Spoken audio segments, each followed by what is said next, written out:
नमस्कार.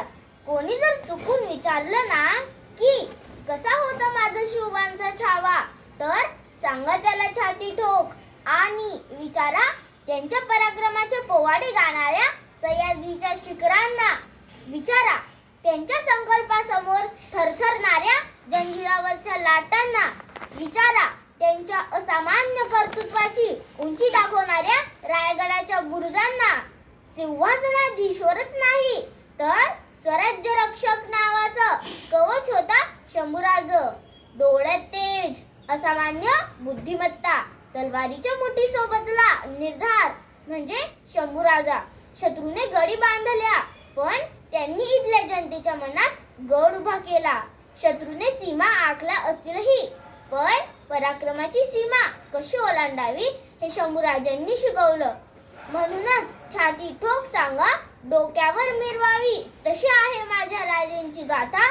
आणि ती शंभू गाथा गाण्यासाठी मी उभी आहे तनिष्का प्रशांत हिरे.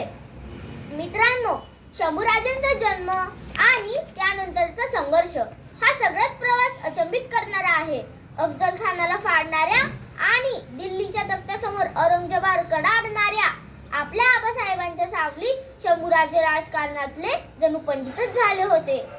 महाराष्ट्राचे पहिले छत्रपती आणि महाराष्ट्राचे आराध्य दैवत श्री छत्रपती शिवाजी महाराज अनंतात विलीन झाल्यानंतर शत्रूला कैचीत पकडणाऱ्या शंभूराजांच्या पराक्रमाचे पोवाडे आजही कानात आणि प्रत्येक मराठी माणसाच्या मनात गुंजत आहे.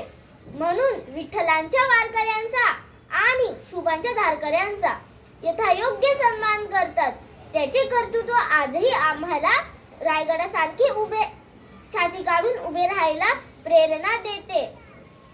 म्हणून जाता जाता एकच म्हणेल की मृत्यूच्या आभार पेलुनी तोच वारसा आम्हा दिला. मृत्यूचे आभार पेलुनी तोच वारसा आम्हा दिला. शिवरायांचा शंभू छावा हिंदू म्हणून अमर झाला, हिंदू म्हणून अमर झाला.